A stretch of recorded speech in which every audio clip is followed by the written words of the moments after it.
If you ask British schoolchildren what happened in the year 1066, they will undoubtedly answer the Battle of Hastings. Fought on October the 14th, it marked the successful invasion of England by the Duke of Normandy, William the Conqueror. But earlier that year, another pivotal event took place. 9 months earlier, on January the 5th, an elderly king died in the abbey that he had built, Westminster. His reign had been largely peaceful, stable, and prosperous, but he passed away without heirs, leaving the kingdom in a chaotic mess, with 4 different contenders laying claim to the throne. This is the story of that king, considered by supporters as a fair and pious monarch.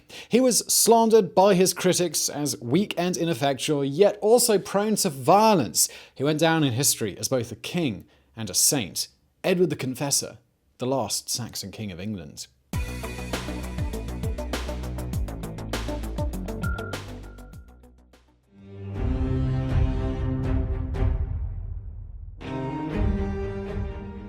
If you know your history, you know that William the Conqueror defeated King Harold Godwinson at Hastings. So, Harold should be considered the last Saxon king, right? Well, yes, but also no. As we'll learn later, the legitimacy of Harold's reign was contested from the very start, and in any case, his tenure on the throne lasted only 10 months. So it may be more correct to say that Edward was the last real Saxon king of England whose legitimacy was not disputed and who sat on the throne for a more reasonable amount of time. The claim of Edward as Saxon king was upheld by none other than Winston Churchill. In his History of the English-Speaking People, Sir Winston thus describes the final moments of Edward. The lights of Saxon England were going out, and in the gathering darkness a gentle grey-beard prophet foretold the ends. When on his deathbed Edward spoke of a time of evil that was coming upon the land, his inspired mutterings struck terror into the hearers. Thus, on January the 5th, 1066, ended the line of the Saxon kings. Churchill wrote this passage in April 1940 when Britain faced the serious threat of a German invasion. We can therefore understand if he foreshadows the Norman conquest as a time of evil. We can also forgive that he overlooked an important fact about Edward, that he was half Norman by birth and culturally Norman by his upbringing. This is why we have placed a nice question mark in the title of this episode. The Last of the Saxon Kings, question mark, can also be read like this: The Last of the Saxon Kings.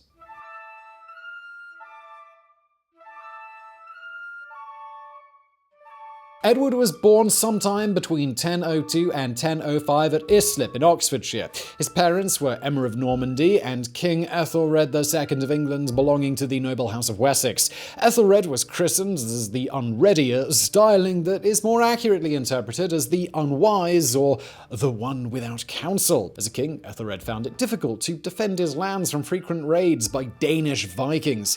Ethelred tried to keep the Danes at bay by allying himself with the Normans. He cemented an alliance by virtue of his marriage to Emma, daughter of the Duke of Normandy. This was Ethelred's second marriage. He had already fathered 6 children from a previous wife, of which the eldest, Edmund, was the next in line to the throne. Emma gave 2 children to the Unready, Edward and Alfred. An early biography of Edward claims that all English nobles already hailed him as their next king while he was still unborn. The same text mentions that upon his birth, Edward was entrusted by his parents to the care of a monastic order. This text may have been hagiographic or intentionally aimed at celebrating Edward as a saint. Nonetheless, it sets the tone for 2 important forces that drove Edward's future life: his desire to take the throne as a legitimate heir and his deep religious beliefs. During Edward's early childhood, his father struggled to keep England free of Danish rule. He resorted to paying what we could define as protection money to the Danes. This was ultimately money that Ethelred extracted from his subjects via a heavy tax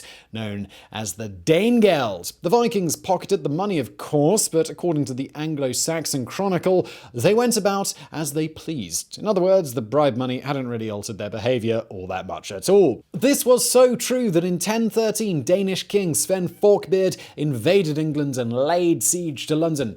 Ethelred initially mounted a successful resistance, but English nobles nevertheless took the occasion to oust him from power. They had been exasperated by his ineffective rule and by the burden of the Danegeld, so why not give the throne to that Danish bloke? Ethelred, Emma, and their 2 children, they fled to safety in Normandy, where Edward was first exposed to Norman cultural influence. Sven Forkbeard was crowned King of England on Christmas Day 1013, but his reign was short-lived, as he died just 5 weeks later. Ethelred the Unready, he returned to the throne after he was recalled from Normandy by the Witan, the Council of English Noblemen. Ethelred sent ahead some ambassadors led by his son Edward. He couldn't have been more than 11 or 12 years old, but he acted as a consummate diplomat, reassuring the nobles that his father would rule them fairly and protect them against further Danish offensives. The Unready returned during Lent of 1014 and immediately had to prepare to face Canute, the son of Sven, who had very aggressive intentions. The new king of the Danes led raiding parties into much of southern England through 1015 and 1016,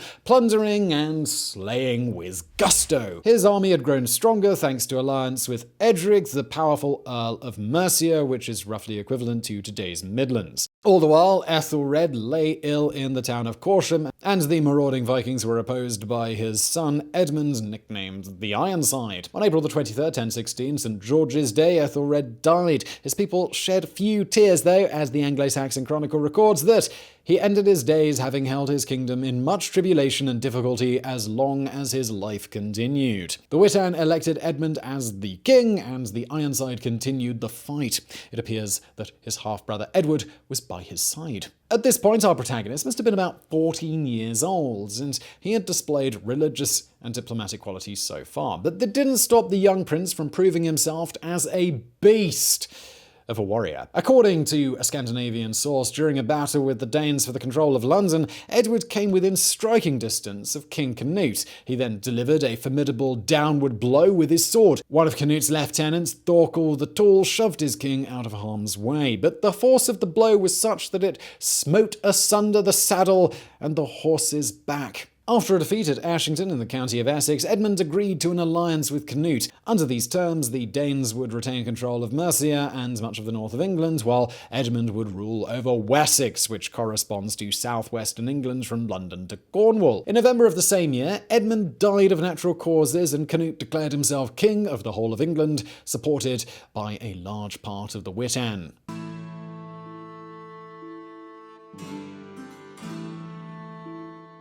To ensure the stability of his throne, Canute set about getting rid of his potential rivals. First, he ordered the killing of Edwig, younger brother of the late King Edmund. Then he exiled the 2 infant sons of Edmund to Sweden, arranging for them to be assassinated. Fortunately, this didn't happen, but the 2 princes would not return to England for decades. The same fate could have befallen Edward and his brother Alfred, so they left the country for a second voluntary exile in Normandy. While there, Edward learned that in July 1017 his mother Emma had married Canute. This was a blow capable of breaking a horse in 2. Why had Emma of Normandy married a sworn enemy of their own family? The marriage was in fact an astute power move aimed at smoothing the transition from the old rule of the Wessex Saxons to the new reign. Emma was also aware that her own children were too removed from the line of succession and that she risked deportation or even assassination if she did not accept the offer to marry Canute. Lastly, Emma took the occasion to soften the otherwise harsh rule of Canute, especially in the first years of his reign. While Canute travelled extensively back and forth between England and Denmark, Emma acted as the de facto ruler of the country, reducing, when possible, the heavy taxes imposed by her husband. She also reimbursed church property out of her own pocket after it was damaged by the rowdy Danish armies. So, all in all, Emma's second marriage was less an act of betrayal than a calculated move to protect herself and her adopted country. However, her distant teenage sons may have not understood this notion at the time. Edward spent his formative years in Normandy, gradually turning to the church and religion for comfort, support, and advice. In keeping with his origin story, the prince developed piety and devotion worthy of a bishop, yet he maintained ambitions worthy of a king. He vowed that he would return to England one day as its rightful ruler. But succession was not an easy affair. First of all, Canute already had a male heir earmarked to take his place. This was his son, Harold Hereford, conceived from a previous marriage. Edward's ambitions were further frustrated when he learned that Emma and Canute had sired another son, Harthacnut. As we say in England, they had an heir and a spare, leaving very little chance for Edward to return to the throne. As Emma groomed Prince Harthcnut for succession, no wonder then that Edward turned to his more distant Norman relatives for familiar comfort and support. Over the years, Edward cemented his relationship with the Norman aristocracy, bringing them to his cause. The Duke of Normandy himself, Robert I, attempted an invasion of England in 1034 with the goal of attempting to restore Edward to his rightful position. The expedition was thwarted by unfavourable winds, and the whole project was abandoned when Robert died the following year.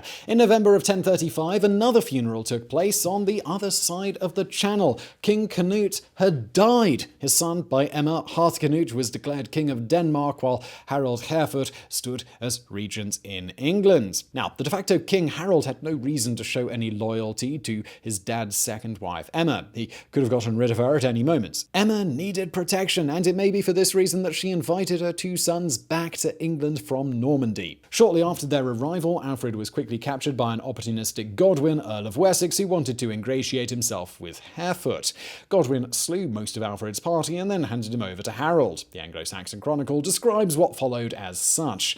"A deed more dreary, none in this our land was done, since Englishmen gave place to hordes of Danish race." Harold's men blinded poor Alfred with red-hot pokers and then left him to die inside of a monastery. Edward had to escape back to Normandy once again, adding Godwin to his list of enemies. Without support from her sons, Emma was eventually expelled by Harold and forced to live in Bruges, modern-day Belgium. From there, she once again appealed to Edward, begging for his help in securing the succession in Harthcnut's favour. Understandably, Edward refused to provide any help. He was pious and religious and all of that, but this was taking things just a bit too far. In any case, Emma's wishes came true, even without help from Edward. When Harold Harefoot died in 1040, Harthcnut was able to take the throne in England. The following year, Harthcnut proved to be a more magnanimous monarch than his father. He did not exile or assassinate potential threats to the throne. Actually, he did the opposite. Upon Emma's insistence, he invited Edward back to England and designated him as his successor. Suddenly, Edward was just a few months away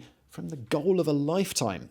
In fact, on June the 8th, 1042, Harthcnut died in a way befitting of such a turbulent time. He died by poisoning. Alcohol poisoning, to be exact. In other words, he totally drank himself to death.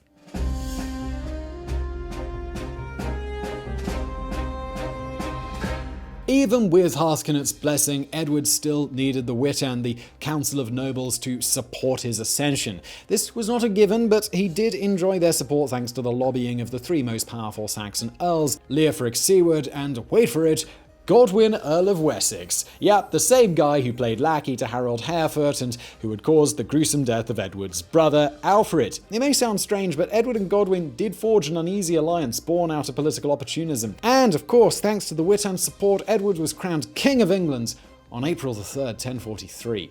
One of the first recorded actions taken by the new king took place on November 16th, 1043. Edward, supported by Godwin and his retinue, paid a surprise visit to his mother Emma in Winchester. In a swift action, Edward took revenge upon dear mother. As I explained earlier, her actions after the death of Ethelred may have been politically justifiable, and she had insisted that Harthcnut invited Edward back to England. But on a personal level, it is understandable if Edward felt very little affection towards his mother. The king seized all of her lands, properties, and jewels. He even had her evicted from her official residence at Winchester Castle. Emma died some 9 years later in virtual poverty and obscurity. After this incident, Edward's reign was fairly stable. As described by biographer William of Malmesbury, there was no foreign war. All was calm and peaceable, both at home and abroad. He conducted himself so mildly that he would not even utter a word of reproach to the meanest person. Malmesbury clearly appreciated Edward's rule as he praised his domestic policies.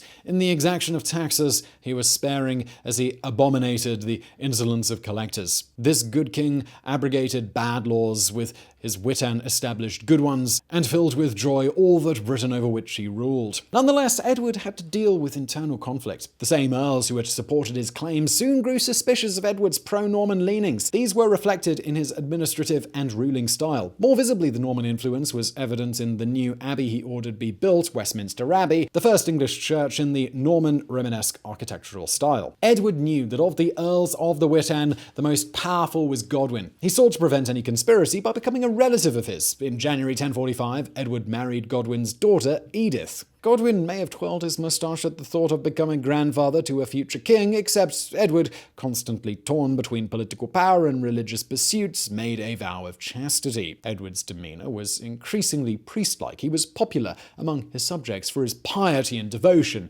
soon developing a reputation as a bit of a holy man. According to several biographers, God glorified King Edward with the gift of miracles. Chronicler Osbert of Clare tells a story of how the king helped a blind man from Lincoln to recover his sight. Or how about another anonymous biographer who wrote about a young woman who was plagued by a nasty infection of the throat and glands. The disease worsened so much so that worms together with pus and blood came out of various holes. One night the woman had a dream that she would be healed if the king washed her face. Edward heard about her and agreed to carry out the treatment. Hardly had she been at court a week when, all foulness washed away, the grace of God moulded her with beauty. The writer specifies that these prodigies left the English in awe, but also that Edward had been performing routinely similar miracles as a young man in Normandy.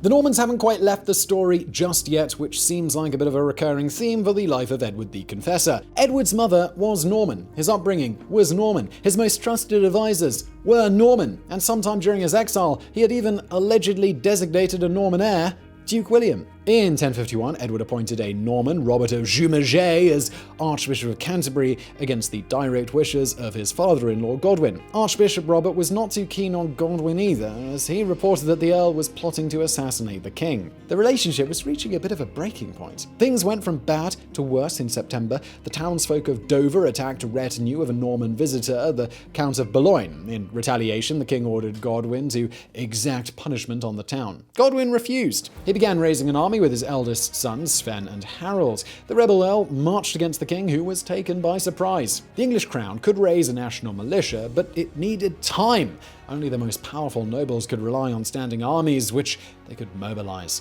in a short amount of time. In this case, Edward was saved at the last moment by the Earls Seward and Leofric, who led a powerful contingent against Godwin. The kingdom was spared a civil war, though, as both parties weren't really keen to fight, and well, who could really blame them? Edward and Godwin agreed on a different way to settle their dispute. They would convene a meeting of the Witan in London by the end of 1051, at which the Earl of Wessex and his sons would vent their grievances against the king. Edward got wind that Godwin, Sven, and Harold were coming to London. Alright, but they were bringing along their army too. The king now had more time to act, and so he issued an order for the militia to be convened from all English lands. Most of the knights in Godwin's service were more loyal to the king than to their Earl, and so they abandoned the Wessex forces to join Edward. By the time Godwin arrived in London, his forces had just melted away. King Edward delivered the next blow by outlawing the Earl and his family. In a matter of days, they had all left England. Harold and another brother had sought refuge in Ireland. Godwin and his other sons exiled themselves to Flanders. Next, Edward confiscated all of Godwin's estates and riches before enacting the final stages of his revenge play. You may remember that Godwin was actually the king's father-in-law. Well, Edward decided he couldn't trust his own wife Edith, so he sent her away to a nunnery. Edward's advantage against Godwin's family was short-lived, though. Without the meddlesome father-in-law around, Edward took the occasion to invite more Norman advisors to court. This ill-advised decision irked some members of the Witan, who turned their sympathies towards the exiled Earl of Wessex. In the summer of 1052, Godwin returned to England, landing in Kent with a powerful fleet. At the same time, his son Harold, a competent military leader, disembarked in Devon. The two armies converged near Sandwich, and from there launched an attack towards London. The Anglo-Saxon Chronicle describes how on this occasion Edward's reaction was slow and indecisive. Many southern lords and knights had already sided with Godwin due to their anti-Norman sympathies. As Godwin's army swelled and marched to London, it plundered, burned, and looted without restraint. Many landowners went to King Edward to ask for help, but when he failed to mount a timely counterattack, they were all too happy to switch sides. When Godwin and Harold reached London, Edward's army and fleet were entirely surrounded by their enemies. Once again, England was on the brink of a large-scale civil war, and once again, it was averted at the last minute when officers from from both armies preferred to parley rather than fight. The truce was followed by another meeting of the Witan in London, which resulted in a humiliating defeat for Edward. At the council, Godwin and his sons were cleared of all charges that had been laid against them: treason, rebellion, conspiracy to assassinate the king, and even Godwin's role in causing the death of Alfred. Edward, pressed by the majority of the nobles, had to comply. The Witan also demanded for Archbishop Robert to be proclaimed an outlaw alongside other Norman advisors. Godwin died the following year in quite a dramatic fashion. Evidently, he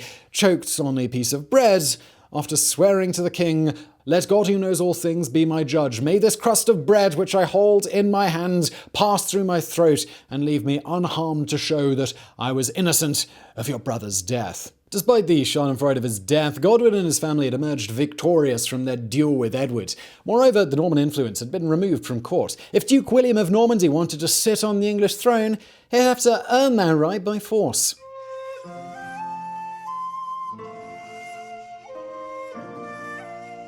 As King Edward entered his 6th decade, it became clear that he would die childless. So who would succeed him? We already know that he would have appointed William of Normandy as his heir on a previous occasion, but this choice was not palatable to the Witan. The Council of Nobles pressed for another alternative. You remember the children of Edmund Ironside exiled to Sweden? Well, the eldest, who was also called Edward, was still alive and kicking in Hungary. In 1056, the king decided to have him brought back to England. He entrusted this difficult task to his old enemy, Harold, son of Godwin, now Earl Harold Godwinson. After the death of Godwin, Edward had learned to appreciate Harold's qualities. Unlike his father, Harold had proven to be loyal to the king, and he was also a successful military leader. He had proven his skill by leading several victorious campaigns against a rebellious Welsh leader. Harold succeeded on his mission, returning with Prince Edward in the summer of 1057, but on August the 31st, the prince died of unknown causes. Had he been poisoned by Harold? Well, according to pro-Norman sources, oh yes. More realistically, though, probably not. If that was Harold's intention, why not just kill the prince during the long journey back from Hungary? It just doesn't make sense. Prince Edward died, leaving a young son behind, Edgar Aethelling, or Throneworthy. He was considered by part of the Witan as another possible candidate to the throne, despite his young age. A larger faction in the meanwhile started to consider Harold as a more palatable successor. He was an effective military leader, brother-in-law to the king, and ruler of the most powerful of the English earldoms. Harold's star continued to rise in the early 1060s. Edward gradually withdrew from government matters, preferring to dedicate his time to prayer, religious studies, and the completion of Westminster Abbey. The king preferred to delegate his most serious matters to Harold and other members of his family. In 1063, Harold's younger brother, Tostig, quelled a rebellion in Northumbria, following which the two brothers crushed once and for all Prince Grudig in North Wales. Ever more dependent on Harold in 1064, Edward sent him on a diplomatic mission to Normandy, during which time he met Duke William. What happened at the meeting is disputed. According to pro-Norman sources, the aim of Harold's mission was to confirm to William that he was the designated successor to the English throne. According to pro-Saxon accounts, Harold was there to negotiate an alliance with the Normans, and the succession was not even discussed. The already puzzling situation was made even more confusing by King Edward himself. At the end of 1065, the king fell ill, and there was nothing that could be done. As he lay on his deathbed during the first calendar week of the new year, he called for Harold and pledged the crown to him as a reward for his services. Or at least, that's Harold's version. King Harold Godwinson rushed to have himself declared king the very same day of Edward's death, January the 5th, 1066.